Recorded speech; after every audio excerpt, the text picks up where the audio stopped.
એક શેઠના ઘરે 4 ચોર ચોરી કરવા ગયા અને કોઠારના ભંડાર હતા ને આ હંતાઈ ગયા અને શેઠાણી જાગી ગયા અને શેઠને જગાડ્યા કે શેઠ ચોર આવ્યા. શેઠ જાગીને જોયું કે મારી નાખવાના બાપા, કાંઈ વાંધો નહીં કે. અને ચોરને એમ થયું કે શેઠ શેઠાણી જાગી ગયા છે, પકડાઈ ન જાવી તો સારું. એટલે કોઠીઓ આડા હંતાઈ ગયા અને શેઠે ભાઈ વાર્તા ચાલુ કરી. શેઠાણીને કે અત્યારે મને સુરીમાના લાડવા ખાવાનું મન થયું છે. વાવ. અત્યારે સુરીમાના લાડવા મને બનાવી દો. શેઠાણી કે અત્યારે થોડા સુરીમાના લાડવા હોય. એ કે પણ ખાવાનું મન થયું ને. શેઠાણી કે વાંધો નહીં.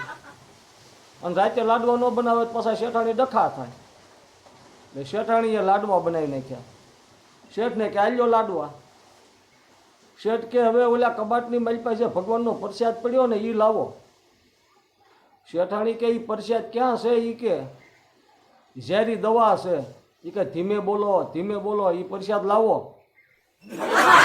શેઠાણી તો લઈ આવ્યા કબાટમાંથી, આપ્યા શેઠને અને શેઠે નાખ્યું લાડવામાં.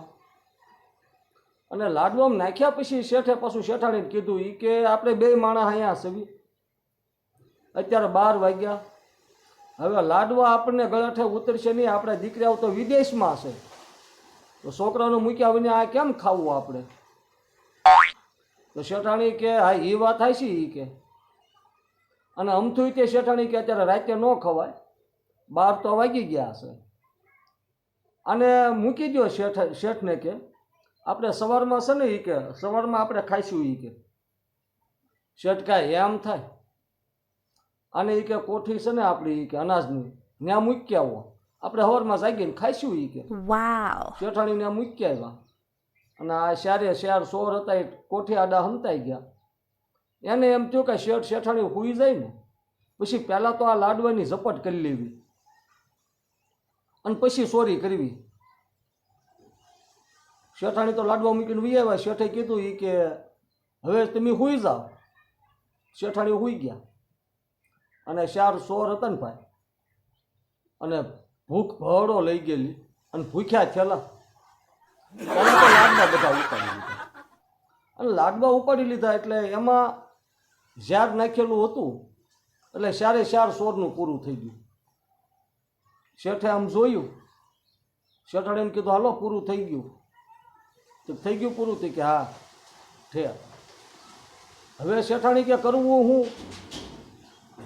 હવે કાલ કદાચ ગાડી કે ખાતું કોઈક આવ્યું હોય તો તમને લઈ જાહે. શેઠ કે તું ચિંતા કરીમાં, બધી વ્યવસ્થા હું કરી નાખું.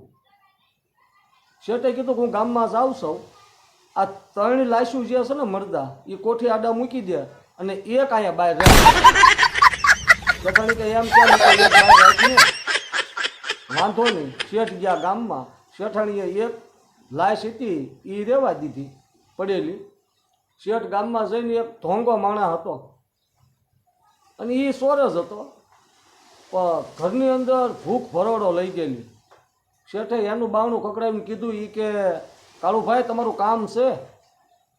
એટલે કાળુભાઈને એમ થયું કે શેઠ હતા મારા ઘરે. બાવણું ખોલ્યું, બોલો ને શેઠ. એ કે ઘરે કામ છે, ઘરે આવો. એટલે એને એમ થયું ભાઈ મારા છોકરા 3-4 દિવસ ભૂખ્યા છે, શેઠને કાંઈક કામ હશે તો હું રાતે કામ કરી દઉં અને મને મારી રોકડી થઈ જાય. હાલો હાલો શેઠ કે ગયા. હવે એના કાળુભાઈ માં પગ મૂક્યો ત્યાં લાઈસ ભાળી ગયા. વાવ. કે શેઠ અહીંયા તો લાઈસ પડી. હા ને કે એમાં બન્યું એવું કે આ બિચારો ભિખારી માણસ હતો, મારા ઘરે જમવા આવ્યો અને તમારા કાકીનો સ્વભાવ તો ખબર નહીં કેવો સારો છે એમ. તમારી કાકીએ રસોઈ બનાવી દીધી, એને જમવાનું આપ્યું, પણ બિચારો કેદુનો ભૂખ્યો હતો ને ત્યાં લાડ બધું ખાધું. ખાધું તો ભલે ખાધું એ કે ઉપર પાછો 1 ઘડો પાણી પીધું એ કે. એટલે એ જીરવી એ કયો નહીં, એમ તો દાન પૂન કરવા ગયા હતા એ કે, પણ આ હવે બની ગયું છે એટલે હવે આ ભાઈ મરી ગયો છે, તમારે એ કે છે ને આને આઘો વાયમાં નાખ્યા હો એટલે હું તમને રાજી કરી દઈશ કે. ઓલો બિચારાને તો ભૂખ ભરડો લઈ ગયેલી. એટલે કીધું કાંઈ વાંધો નહીં. તે મરદુભાઈ ગાહડી વાળીને ગયા નાખવા, વાયમાં નાખવા ગયા ને ત્યાં શેઠે બીજું એક ઢહડીને મૂકી રાખ્યું. ઓલો નાખીને જે આવ્યો કાઢ્યો તે શેઠ કે આઘું નાખો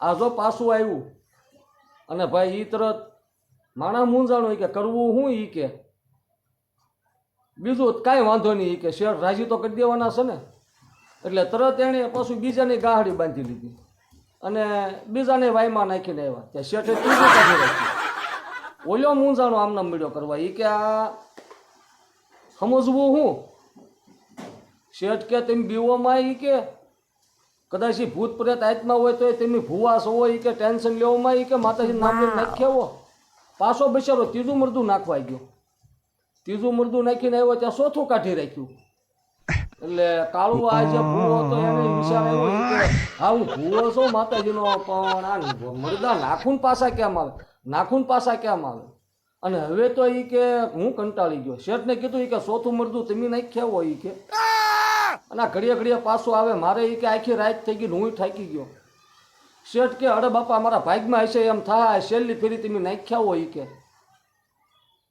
અને ઓલો મૂંઝાણો ઈ કે હવે છેલ્લું મરદું છે શેઠ મને રાજી કરવાના છે નાખવા તો જવું જ પડશે જય માતાજી કરીને એની ગાહડી વાળી ભાઈ અને એ ગાહડી વાળી પાછા લઈને જતા હતા વાયે ગયા ત્યાં ભાઈ હવાર પડી ગયેલું 5:30 પોણા 6 નો સમય થઈ ગયો માણાની આવી જાય થોડી ચાલુ થઈ ગઈ વાય પાસે હતું નહીં એટલે કાળુભાઈને બીક લાગી કોઈ ન હોય ને ત્યારે નાખી દઉં હવે બન્યું એવું આ ભાઈને માથેથી ગાહડી લઈને વાયમાં નાખવી અને એ જ ગામના યદા એટલે કે ગોરદાદા એને નાહી ધોઈને બહાર નીકળવું આ બિચારો નાખીને જેમ હાલ્યો આવ્યો ત્યાં કડકડ પગથિયા સરતા ગોરદાદા હાલ્યા આવે ગોરદાદા હાલ્યા આવે એટલે આને આમ પાછું વાળું જોયું એટલે કે લે આ ચોથું નાખ્યું હતું એ તે પાછું આવતું લાગે એ આખી રાત શેઠ નહીં કે હું આને દેતું એમ કરીને ગોરદાદાને પકડવા ગયા ગોરદાદા ગડગડતી દોટ મૂકી બિચારા અને વાય ફરતા ફરે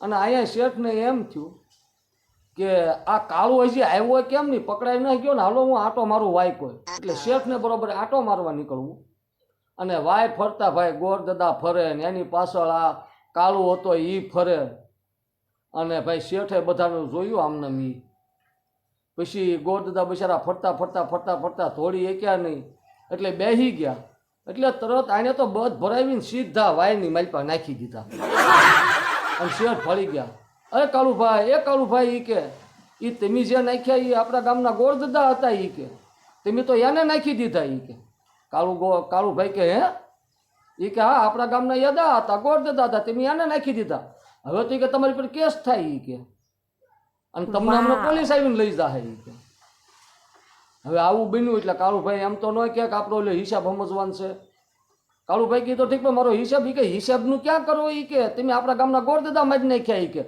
અને માણસને આવી જાય મળી થવા જાવ ઈ કે તમારી સૂપ અને મારી સૂપ મફતમાં આખી રાત મરદા વ્યવરાવ્યા તમે વિચાર તો કરો એની બુદ્ધિ કેવી છે આ વિડીયો તમને જો ગમ્યો તો મારી ચેનલને લાઈક કરજો અને સબસ્ક્રાઇબ કરજો સારી કમેન્ટ કરજો જય માતા